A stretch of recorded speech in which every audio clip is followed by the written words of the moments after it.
है ना कि लंबी लंबी कंफ्यूजिंग रूल्स की लिस्ट है जो कभी याद नहीं होती। लेकिन सच तो ये है कि कम्पिटिटिव एग्जाम्स क्लियर करने के लिए आपको इन्हें किसी नॉवल की तरह रटने की बिल्कुल ज़रूरत नहीं है। सोचिए, अगर हम इन टेंसेस को एक सिंपल प्रिडिक्टेबल मैथ्स के फॉर्मूला की तरह देखें तो आज हम इन्हीं टेंसेस के इस चक्रव्यूह को बिल्कुल लॉजिकल और सिंपल फॉर्मूलाज के जरिए जीतने वाले हैं। तो चलिए शुरू करते हैं।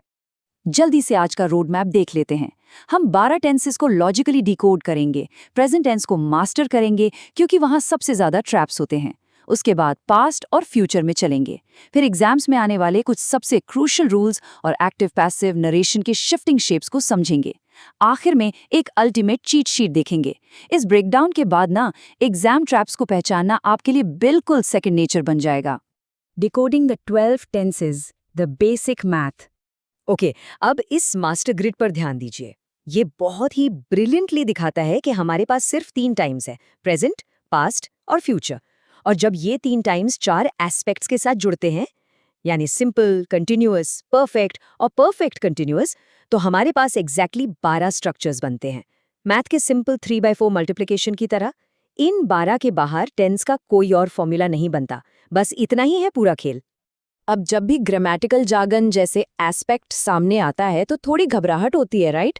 लेकिन इसका सीधा सा मतलब है एक्शन के पूरा होने की स्थिति। यानी कोई काम किस हालत में है, क्या वो कंसिस्टेंटली होता है, लगातार चल रहा है, पूरा हो चुका है, या किसी पॉइंट से शुरू होकर अभी भी जारी है। बस यही सिंपल लॉजिक है इस एक शब्द के पीछे, कोई टेंशन नहीं। Mastering the present, the foundation. Present tense सबसे ज्यादा टेस्ट होता है और यहाँ सबसे कॉमन ट्रैप क्या है? Singular subjects. अगर सब्जेक्ट किसी अकेले इंसान या चीज की बात कर रहा है तो सिंपल प्रेजेंट में वर्ब के आखिर में एस या ईएस लगना ही चाहिए। तो अगर कोई लिखता है ही गो टू ऑफिस डेली, तो ये ग्रामर के हिसाब से पूरी तरह गलत है। सही क्या होगा? He goes to office daily. Examiners ना इस छोटी सी एस की मिस्टेक पर लगातार ट्रैप सेट करते हैं, तो इससे बचकर रहना है। एक और बहुत बड़ा एग्जाम ट्रैप है स्टेटिव वर्ब्स। कुछ वर्ब्स ऐसे होते हैं जो कंटिन्यूअस फॉर्म यानी आईएनजी फॉर्मेट के साथ कभी यूज नहीं होते। इनमें शामिल हैं एक्शंस जैसे know, believe, understand, love, hate और बिलोंग। तो अगर आपने कहीं पढ़ा आई एम नोइंग हिम, तो अलर्ट हो जाइए, ये एग्जाम रूल्स का स्ट्रिक्ट वायलेशन है। इसे हमेशा आई नो हिम ही लिखा जाता है। इसे एब्सोल्युटली ध्यान में रखिए। अब एक ऐसी चीज जहां सबसे ज्यादा कंफ्यूजन होता है, प्रेजेंट परफेक्ट और सिंपल पास्ट के बीच का अंतर। देखिए, प्रेजेंट परफेक्ट ऐसे रीसेंट एक्शंस के लिए यूज होता है जिनका कोई डेफिनेट समय नहीं दिया गया, जैसे I have seen him today. लेकिन ध्यान रहे, अगर सेंटेंस में कोई स्पेसिफिक पास्ट टाइम दे दिया गया है, जैसे येस्टरडे, तो वहां आंख बंद करके सिंपल पास्ट लगाना है, जैसे आई सॉ हिम येस्टरडे।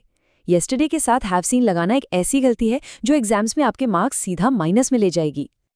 अब प्रेजेंट परफेक्ट कंटिन्यूअस टेंस को देखते हैं। इसमें टाइम ड्यूरेशन के लिए सिंस और फॉर के बीच चुनाव करना पड़ता है।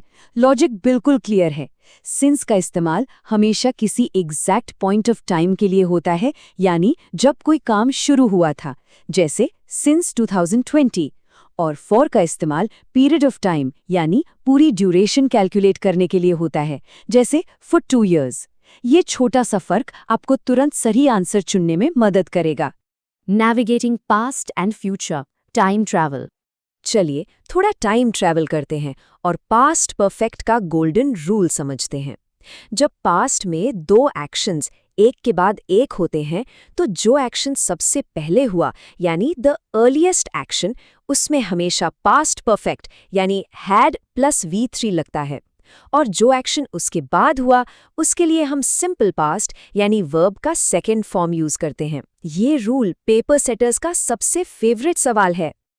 अब प्रैक्टिकली देखिए ये एग्जाम्स में टेस्ट कैसे होता है। मान लीजिए सेंटेंस है when I reached he already left.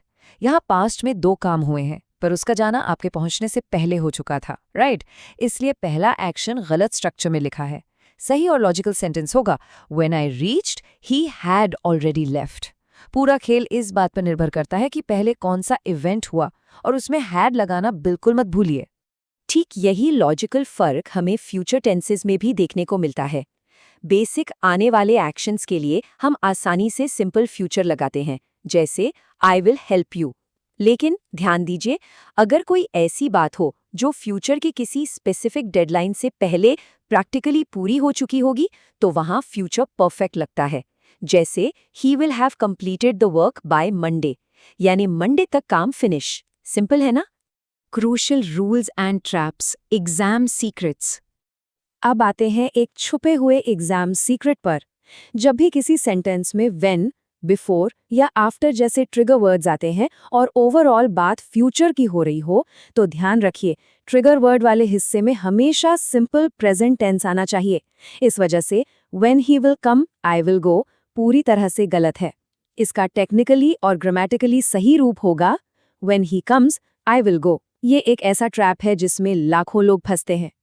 Sequence of tenses का एक और में रूल जो बार बार पेपर्स में घूम फिर कर आता है वो ये है कि अगर आपका प्रिंसिपल क्लॉज पास्ट में शुरू हुआ है तो आगे आने वाला सबऑर्डिनेट क्लॉज भी डेफिनेटली पास्ट में ही होगा।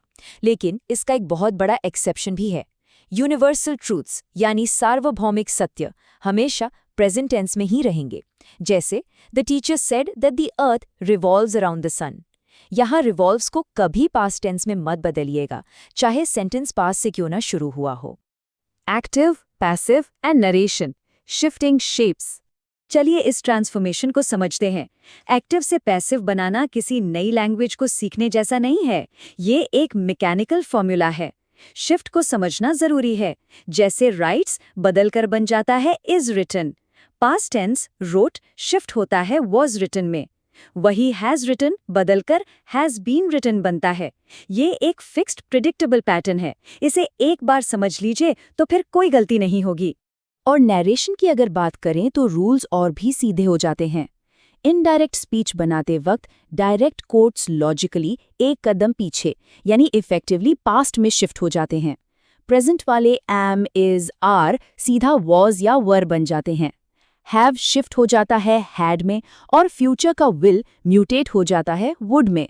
बस टाइम में एक स्टेप पीछे जाना है। ये ग्रामर को बिल्कुल प्रिडिक्टेबल और आसान बना देता है। Ultimate tense cheat sheet, the final test. अब वक्त है अपने नॉलेज को टेस्ट करने का। इस पिछले साल के क्वेश्चन को देखिए। He blank here since 2018। आपके ऑप्शंस हैं lives, lived, has been living और इज लिविंग। थोड़ा समय लीजिए, सोचिए। सही जवाब पर पहुंचने से पहले उस कीवर्ड ट्रिगर को खोजिए जिस पर हमने पहले चर्चा की थी। वो क्या कीवर्ड है जो सारा लॉजिक और फॉर्मूला खुद ही क्लियर कर देता है? और जवाब है ऑप्शन सी। यहाँ वो मैजिकल कीवर्ड था सिंस। देखिए, अगर सेंटेंस में सिंस के साथ एक पास्ट टाइम मिल गया तो जवाब ऑटोमेटिकली सामने आ जाता है। रूल एकदम फर्मली कहता है कि ऐसे कंडीशन में हमेशा परफेक्ट या परफेक्ट कंटिन्यूअस टेंस लगाना ही चाहिए। इसलिए हैज बीन लिविंग बिल्कुल करेक्ट आंसर है। बस एक कीवर्ड स्पॉट किया, अपना मैथमेटिकल फॉर्मूला लगाया और मार्क्स पूरे। चलिए आखिर में इन सारे कॉन्सेप्ट्स को कंसोलिडेट करते हैं इस अल्टीमेट मेमोरी मैप के साथ। प्रेजेंट का मतलब है करंट समय, पास्ट मतलब परफेक्टली कंप्लीटेड, फ्यूचर का अर्थ है एक्सपेक्टेड या जो होने वाला है, कंटिन्यूअस का बेसिक एसेंस ही है एक ऑनगोइंग एक्शन, और परफेक्ट शब्द का मतलब है कंप्लीटेड वर्क। ये एक ऐसी सिंपल लॉजिकल समरी है जो लंबे चौड़े एग्जाम रूल्स को पल भर में रिकॉल करने में मदद करेगी। ये सारी डिटेल्स हमेशा ध्यान में रखिए। इस एक्सप्लेनर को रैप अप करने से पहले एक बार सोचिए, अगर इंग्लिश टेंसेस जिन्हें इतना डरावना माना जाता है असल में सिर्फ प्रिडिक्टेबल फॉर्मूलाज की एक सिंपल सी मैट्रिक्स हैं, तो लैंग्वेज के और कितने कंफ्यूजिंग रूल्स होंगे जिन्हें हम ऐसे ही सिंपल लॉजिक से क्रैक कर सकते हैं। क्या ग्रामर वाकई इतनी मुश्किल है या हमने उसे देखने का नजरिया ही गलत रखा है? इस दिशा में सोचिए और नई चीजें लॉजिकली सीखते रहिए।